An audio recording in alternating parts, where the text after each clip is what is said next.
है मोहन और मयूरी की। दोनों गरीब किसान थे जिनका एक छोटा सा खेत था। दोनों दिन भर खेत में मेहनत करते थे और जो रूखी सूखी मिल जाए वो खाकर खुश रहते थे। पता है मयूरी, आज मुझे एक बंदर मिला था। मैंने उसे केला खिलाया। कहाँ मिला था आपको बंदर? मोहन और मयूरी जानवरों से बहुत प्यार करते थे। उन्हें हर जानवर पसंद था। रोज सुबह सुबह मयूरी पक्षियों को दाना डालती। आ आ आ आ अरे मयूरी, रोटी वहीं रखी है। मिल गई। मोहन रोज सड़क पार रहने वाले कुत्तों को रोटी खिलाया करता था। इसीलिए जब भी मोहन आता तो सारे कुत्ते उसे घेर लिया करते थे। दोनों को अपनी गरीबी से कोई परेशानी नहीं थी, पर उन्हें एक समस्या जरूर थी, यही कि उनकी कोई औलाद नहीं थी। हे भगवान, मुझ पे अपनी कृपा करो। वो लोग अक्सर भगवान से यही प्रार्थना करते थे कि उन्हें घर में बच्चे की किलकारी सुनाई दे। लेकिन ऐसी प्रार्थना करते करते कई साल बीत गए, पर दोनों ने भगवान से प्रार्थना करना नहीं छोड़ा। एक दिन की बात है, मोहन और मयूरी जब अपने खेत पहुँचे तो वहाँ उन्हें एक भैंस दिखी जो बेहोश थी। लगता है इसे काफी दिनों से खाना नहीं मिला है। हाँ, इसकी हालत तो देखो कितनी खराब है। इसे घर ले जाना चाहिए, मैं इसकी देखभाल करूंगी। हाँ, इसे घर ले जाना ही सही होगा। वैसे भी इसे देखकर लगता है कि कोई इसकी देखभाल नहीं करता होगा। वो लोग उस भैंस को अपने घर ले आए और फिर मयूरी और मोहन ने उस भैंस की सेवा करना शुरू कर दिया। मयूरी भैंस को अपने हाथों से खाना खिलाती और मोहन भैंस के हाथ पांव दबाया करता था। देखिए ना, इसकी तबीयत बेहतर होती जा रही है। होगी ही ना, हम दोनों इसका कितना ख्याल रख रहे हैं। वो तो है, काश हमारा कोई बच्चा होता तो हम उसका कितना अच्छे से ख्याल रखते ना। हाँ रखते, पर तू बार बार बच्चे का सोचकर उदास मत हुआ कर। हाँ, कुछ दिन बाद भैंस उठने लगी थी। देखो मयूरी, ये खड़ी हो गई। अरे वाह, कुछ दिनों में तो ये दौड़ेगी। मोहन भैंस को अपने हाथों से रोटी खिलाता और उसका बहुत लाड भी करता था। धीरे धीरे उस भैंस की सेहत अच्छी होने लगी थी। अब वो चल फिर सकती थी।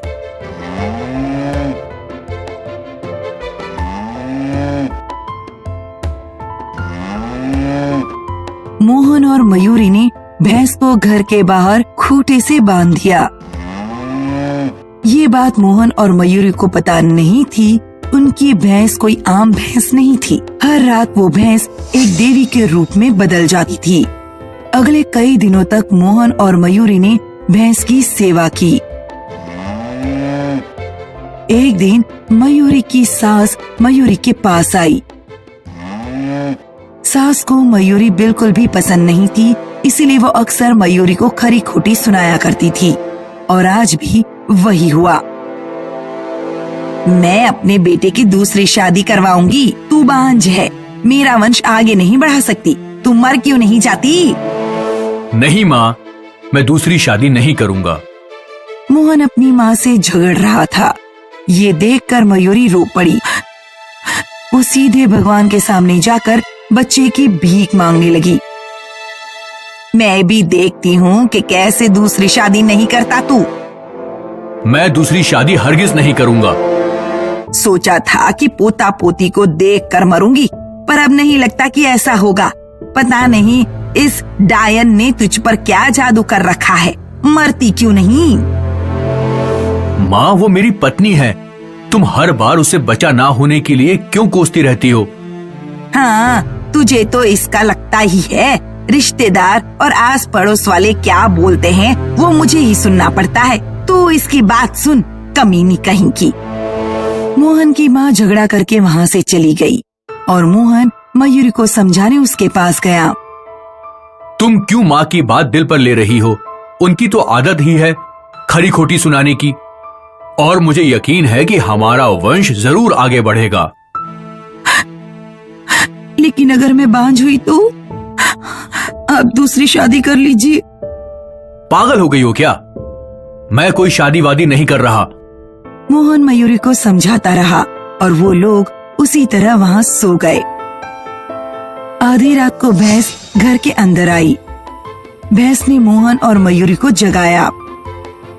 हाँ, अरे ये कैसे अंदर आ गई? आपने इसे बांधा नहीं था? बांधा तो था। और बस तभी भैंस एक देवी के रूप में बदल गई। ये देखकर मोहन और मयूरी दोनों देवी के आगे झुक गए। तुम दोनों ने मेरी बहुत सेवा की है, मैं तुम दोनों पे प्रसन्न हूँ। इसीलिए मयूरी, मैं तुम्हें वरदान देती हूँ। तुम्हारे घर में एक नहीं बल्कि दो दो बालकों की किलकारियाँ गूंजेगी। सदा खुश रहो। देवी वहाँ से चली गई। 1 साल बाद मयूरी को जुड़वा बच्चे हुए, एक लड़का और एक लड़की, और उस देवी का वरदान पूरा हुआ। मयूरी और मोहन का जीवन खुशहाल हो गया।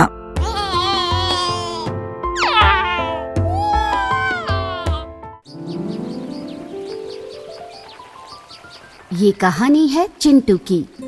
चिंटू अपने माँ बाप के साथ सारंगपुर नाम के एक छोटे से गांव में रहता था। चिंटू का परिवार काफी गरीब था, लेकिन उन्होंने चिंटू को अच्छे संस्कार देने में कोई कमी नहीं की।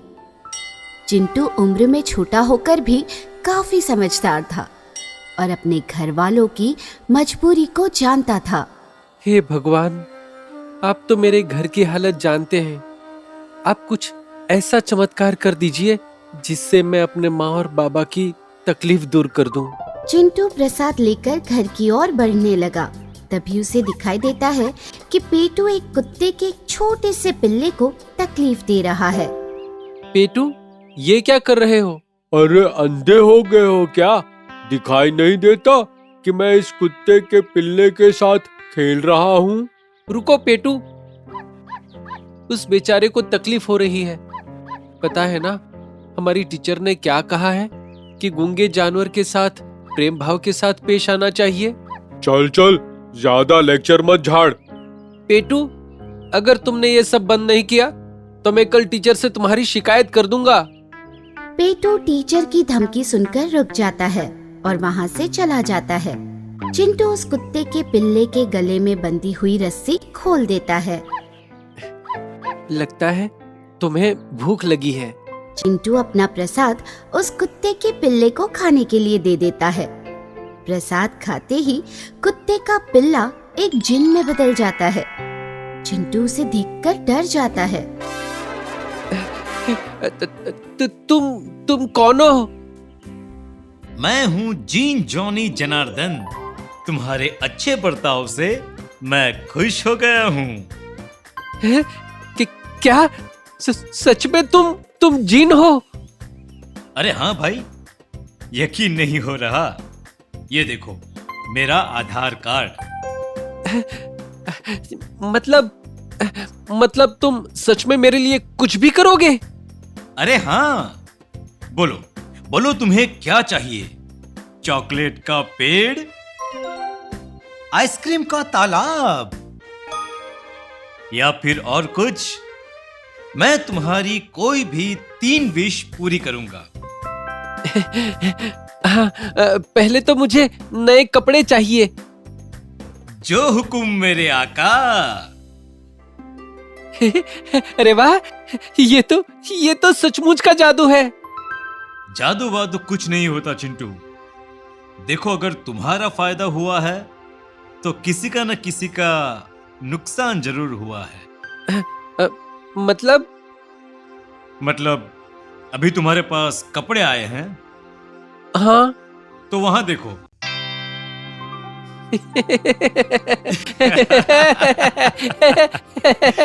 अब समझे? जीन जी, पेटू के कपड़े वापस कर दीजिए। जीन जी, मुझे इस तरह किसी का छीनकर कुछ नहीं चाहिए। किसी को नुकसान पहुंचाए बगैर मेरे माँ बाबा हमेशा खुश रहे, ऐसा आशीर्वाद दीजिए। चिंटू, तुम्हारे माँ बाबा हमेशा खुश रहेंगे।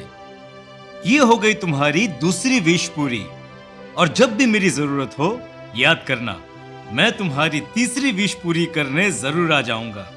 ऐसा कहकर जिन फिर से कुत्ते के पिल्ले में बदल जाता है और वहां से चला जाता है। चिंटू अपने घर के अंदर आता है और देखता है कि उसका घर पूरी तरह से बदल गया है। माँ, ये सब क्या है? चिंटू बेटा, तुम्हारे बाबा की ईमानदारी से खुश होकर उनके मालिक ने मैनेजर का जॉब दिया है। अरे वाह बाबा, ये तो बड़ी खुशी की बात है। बेटा, तुम्हारी खुशी में ही हमारी खुशी है। लेकिन बाबा, इन सब चीजों की जरूरत नहीं है।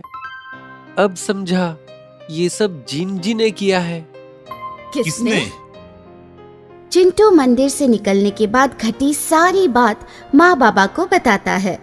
अच्छा, तो ऐसी बात है। ओहो, भला हो उस जिन का। तो ये बात है चिंटू, मैं भी उस जिन को ढूंढूंगा जिससे वो मेरी भी इच्छाएं पूरी करे। पेटू ने रात भर उस कुत्ते की कोशिश की, लेकिन वो उसे नहीं मिला। सुबह स्कूल जाते वक्त पेटू को वो कुत्ते का पिल्ला दिखाई दिया। उस कुत्ते के पिल्ले को देखकर पेटू चिंटू की तरह उसे अपना टिफिन देता है और उसे खाकर कुत्ते का पिल्ला जिन में बदल जाता है। मैं हूँ जीन जॉनी जनार्दन। तुम्हारे अच्छे बर्ताव से मैं खुश हुआ हूँ। मैं तुम्हारी 3 इच्छाएं पूरी करूंगा, लेकिन एक बात याद रखना कि तुम्हारा फायदा यानी किसी न किसी का नुकसान जरूर होगा। पेटू क्या मांगना है ये सोचने लगता है। तभी स्कूल शुरू होने की घंटी बजती है। हे भगवान, इस जिन को ढूंढते ढूंढते होमवर्क रह गया। जिन, एक काम करो, मेरा सारा होमवर्क कर दो, वरना बहुत पिटाई होगी। जो हुक्म मेरे आका। ये लो तुम्हारा सारा होमवर्क। जिन ने दिया होमवर्क जब पेटू टीचर को दिखाता है तो वह उसे पीटने लगती है। शर्म नहीं आती तुम्हें? एक तो खुद होमवर्क नहीं करते हो और चिंटू का होमवर्क चुराकर मुझे दिखाते हो। सॉरी मैडम, माफ कर दीजिए। सॉरी नहीं, कल तुम्हारे पेरेंट्स स्कूल में आने चाहिए, वरना तुम्हें क्लास में नहीं लूंगी, समझे?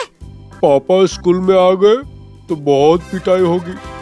जीन, ये तुमने क्या कर दिया? अरे भाई, मैंने तो पहले ही बताया था, जो तुम्हारे पास आएगा वो किसी न किसी से जरूर जाएगा, लेकिन तुमने मेरी बात नहीं सुनी। ठीक है, अभी सुनो। टीचर मुझे कोई पनिशमेंट ना दे, ये मेरी दूसरी विश है।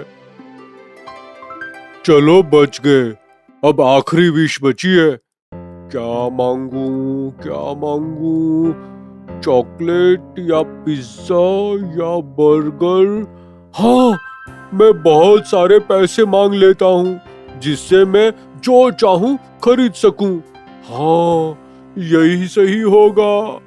जिन, मेरी आखिरी विश है कि मुझे बहुत सारे पैसे चाहिए। मैं तो तुम्हारी विश पूरी कर दूंगा, लेकिन याद है ना, तुम्हारा फायदा मतलब किसी ना किसी का नुकसान। किसी का भी नुकसान हो उससे मुझे क्या, तुम मेरी विश पूरी करो। जो हुक्म मेरे आका।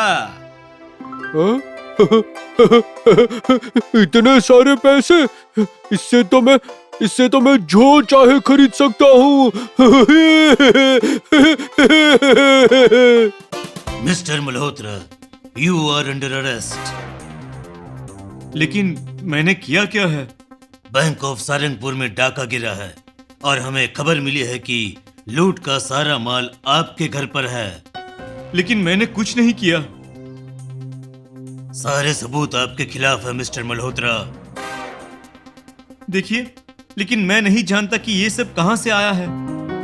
जिन, मेरे पापा को बचा लो। मैंने तुम्हें पहले ही चेतावनी दी थी और अब तुम्हारे पास कोई भी विश नहीं बची जिससे मैं ये सब रोक सकूं। जीन जी, मेरी आखिरी विश है कि पेटू की तीसरी विश पूरी ना हो। जो हुक्म मेरे आका। चिंटू ने अपनी आखिरी विश इस्तेमाल करके पेटू को उसका सबक सिखा दिया। पेटू ने अपनी गलती मान ली और दोनों अच्छे दोस्त बन गए। लेकिन ये मौका सबको नहीं मिलता, इसलिए ध्यान में रखिए, मुफ्त में कुछ नहीं मिलता। हर चीज की कोई ना कोई कीमत जरूर होती है।